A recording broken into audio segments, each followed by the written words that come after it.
5 जून 1967 की एक गर्म और गर्द आलूद दोपहर। मिस्र की फ़िज़ाइया को तबाह करने के बाद 4 इसराइली तैयारे ये हदफ लिए उर्दन के मफरक फ़िज़ाई अड्डे पर हमलावर हो रहे थे कि इस मुल्क की छोटी सी एयरफोर्स को भी ख़त्म कर देंगे। उस दिन सिर्फ आधे घंटे में इसराइली फ़िज़ाइया ने मिस्र के 200 से ज़्यादा लड़ाका तैयारे ज़मीन पर ही तबाह कर दिए थे। लेकिन उर्दन के मफरक फ़िज़ाई अड्डे को तबाह करने का मंसूबा मुकम्मल होने तक इसराइली फ़िज़ाइया 2 तैयारे खो चुकी थी, जिनमें से एक को मार गिराने वाले पायलट का ताल्लुक़ पाकिस्तानी फ़िज़ाइया से था। ये पायलट थे पाकिस्तान एयरफोर्स के फ़्लाइट लेफ्टिनेंट सैफुल आज़म, जिन्होंने 5 जून को उर्दन की फ़िज़ाइया का तैयारा उड़ाते हुए एक इसराइली लड़ाका तैयारा मार गिराया और फिर सिर्फ 2 ही दिन बाद 7 जून को इराक़ी फ़िज़ाइया का लड़ाका तैयारा उड़ाते हुए 2 और इसराइली तैयारे मार गिराए। पाकिस्तान एयरफोर्स में 1960 में कमीशन हासिल करने वाले सैफुल आज़म, जो 2 साल पहले 1965 की पाकिस्तान और इंडिया की जंग के दौरान इंडियन फ़िज़ाइया का भी एक तैयारा गिरा चुके थे, बाद में बांग्लादेश की फ़िज़ाइया का हिस्सा बने।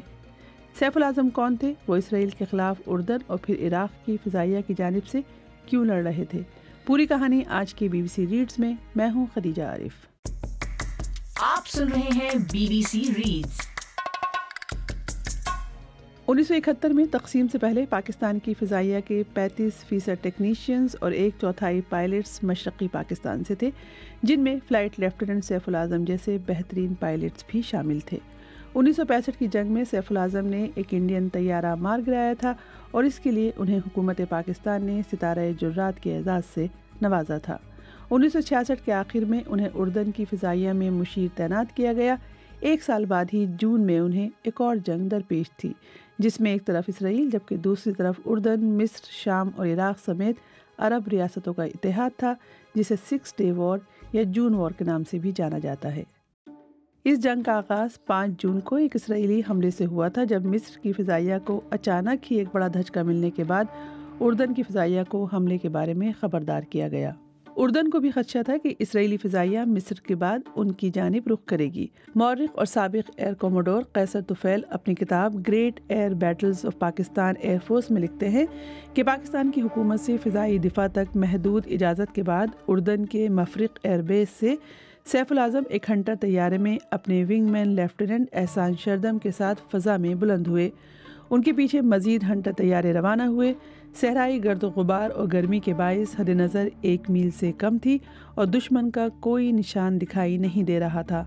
सैफुल आज़म ने रडार से मफरक बेस की तरफ किसी इसराइली तैयारे के आमद के बारे में पूछा तो जवाब हाँ में मिला। सैफ ने फौरी तौर पर मफरक की तरफ रुख किया। कैसर तुफ़ैल मज़ीद लिखते हैं कि मफरक एयरबेस से 4 मील के फासले पर उन्होंने 4 तैयारों को कम बुलंदी पर जंगी फॉर्मेशन में उड़ते देखा। उन्हें एहसास हुआ कि ये इसराइली मिस्टियर तैयारे हैं। सैफ ने फ़ौरन एक तैयारे के पीछे पोजीशन ली जो हमले के लिए मुड़ रहा था। उन्होंने अपने हंटर की 4 ताकतवर 30 मिलीमीटर तोपों से निशाना बनाया। मिस्टियर आग पकड़ गया और इसके पुर्जे उड़ने लगे। सैफ को मलबे से बचने के लिए ऊपर आना पड़ा।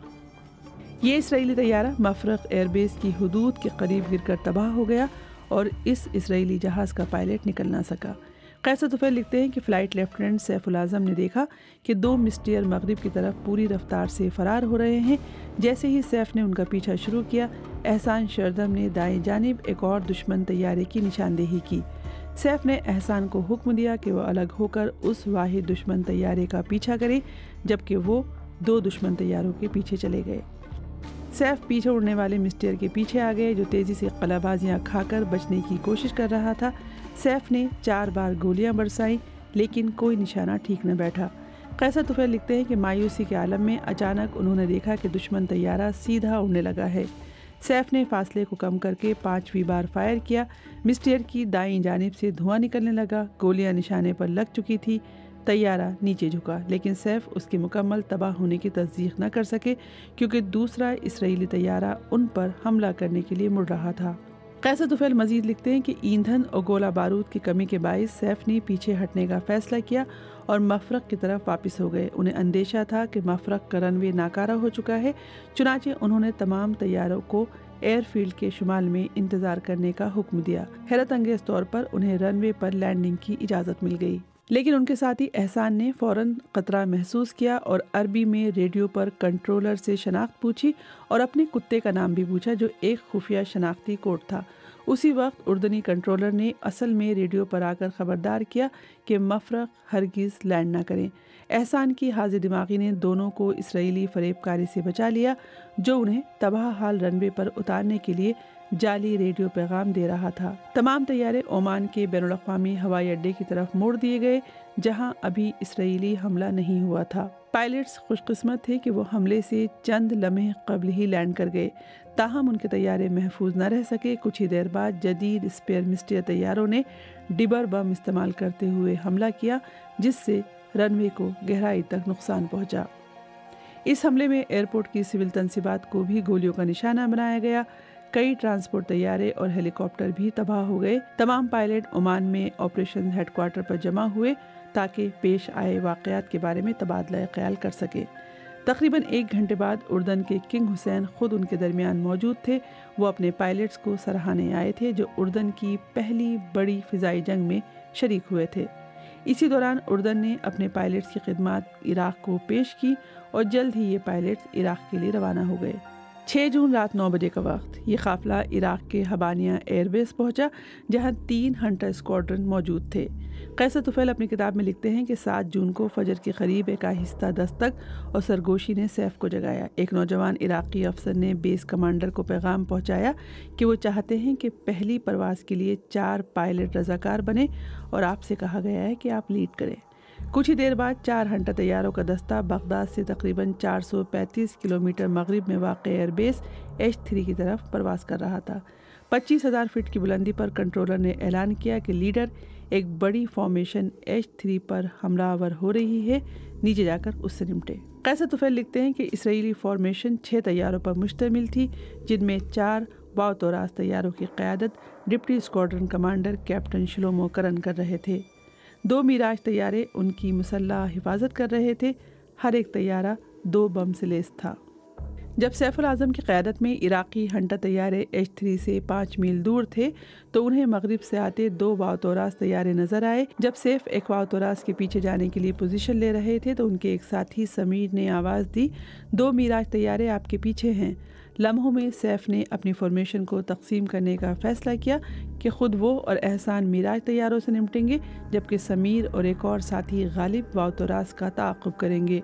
सैफ ने फासले को तेज़ी से कम किया और एक मिराज को निशाना बनाने के लिए अपने हंटर तैयारे की मोहलिक कैनन का बिस्मिल्लाह कहते हुए ट्रिगर दबाया। गोलियां सीधा इसराइली तैयारे के परों पर लगी और चिंगारियां उड़ने लगीं। अचानक मिराज आग के गोले में लिपट गया और इसराइली पायलट कैप्टन ड्रोवर ने ग्राउंड पर मौजूद बेस के अमले की आंखों के सामने तैयारा छोड़कर इजेक्ट किया। मिराज को मार गिराने के बाद सैफ ने दाईं जानिब रुख मोड़ा तो देखा कि एक बातौराज़ सामने से तकरीबन 2000 फुट नीचे आ रहा है। सैफ ने फायर खोला और 3 बार कैनन चलाई। तैयारे के पुर्जे हवा में उड़ने लगे। उनका अपना तैयारा भी झटका खा गया जैसे किसी चीज़ से टकरा गया हो। कैसर तुफ़ैल के मुताबिक इसराइली कप्तान ने तैयारे का काबू खो दिया और अपने बिखरते हुए बातौराज़ से पैराशूट के ज़रिए बाहर निकले। ईंधन कम होने के बायस सैफ वापसी का इरादा कर रहे थे कि समीर ने पुरजोश आवाज़ में पुकारा, लीडर मैंने बातौराज़ मार गिराया है। वो लिखते हैं कि इस हंगामे के दौरान एहसान ने भी इत्तला दी कि उन्होंने भी एक बातौराज़ मार गिराया है। सैफ जैसे ही फॉर्मेशन को दोबारा इकट्ठा करने लगे उन्होंने देखा कि एक मिराज तैयारा एक हंटर का पीछा कर रहा है जो कि गालिब का तैयारा था और धुआं छोड़ रहा था। सब ने एक के बाद एक रेडियो पर उन्हें इजेक्ट करने को कहा मगर वो खामोश रहे। तैयारा एक हल्की डाइव में चला गया और एयरफील्ड के करीब तर्कशुदा ऑयल टैंक से टकरा गया। कैसर तुफ़ैल लिखते हैं कि सब तैयारों का ईंधन निहायत कम रह गया था क्योंकि इजाफी टैंक पहले ही गिराए जा चुके थे। सैफ और एहसान हबानिया एयरबेस पहुंच गए, वो भी ऊंचाई पर परवाज़ जारी रखकर। अगरचे इस जंग में इसराइली फ़िज़ाइया ने बेशुमार कामयाबियां समेटी मगर H3 के ऑपरेशन के बाद उसे सख्त तनकीद का निशाना बनाया गया। कर्नल एलिजियर कोहन ने अपनी किताब बेस्ट डिफेंस ऑफ इसराइल में लिखा है कि H3 को मामूली नुकसान पहुंचा लेकिन नुकसानात बहुत हुए। एक पायलट और नेविगेटर की हलाकत, 2 की गिरफ्तारी और 3 तैयारों का तबाह होना किसी भी और बेस से ज़्यादा थे। سیف العظم کو ان کی بہادری کے لیے اردن، عراق اور پاکستان نے اپنے اپنے فوجی اعزازات سے نوازا۔ اس سے قبل پاکستان انڈیا جنگ میں سیف ایک انڈین طیارہ گرا چکے تھے، جس پر بھی انہیں ستارہ جرات سے نوازا گیا تھا۔ 1972 میں سیف العظم بنگلہ دیش منتقل ہو گئے اور ایک فضائیہ کی وردی زیب تن کی۔ سیف العظم نے 4 مختلف ممالک پاکستان، اردن، عراق اور بنگلہ دیش کی فضائی افواج میں خدمات انجام دی اور 2 مختلف ملکوں کی فضائی افواج انڈیا اور اسرائیل کے طیارے مار گرائے۔ 1967 کی 6 ڈے وار یا 6 روزہ جنگ اقوام متحدہ کی ثالثی سے جنگ بندی پر ختم ہوئی، مگر تب تک اسرائیل گولان کی پہاڑیاں، غزہ، جزیرہ نما سینا اور مغربی کنارہ بشمول مشرقی یروشلم پر قبضہ کر چکا تھا، جس سے مشرقی وسطی کا نقشہ یکسر بدل گیا۔ لیکن یہ جنگ ایک ایسے ملک کے پائلٹ سیف العظم کے کارناموں کے لیے بھی یاد رکھی جاتی ہے جس کا اس تنازع سے براہ راست کوئی تعلق نہ تھا، یعنی پاکستان۔ BBC ریڈز BBC ریڈز کے ذریعے ہماری یہی کوشش ہے کہ BBC اردو کی ویب سائٹ کی وہ سٹوریز جن میں آڈینس کی دلچسپی زیادہ نظر آتی ہے انہیں اور بھی زیادہ لوگوں تک کیوں نہ پہنچایا جائے۔ تو ہم پڑھیں اور آپ سنیے اور اپنے دوستوں اور ساتھیوں کو بھی سنائیے۔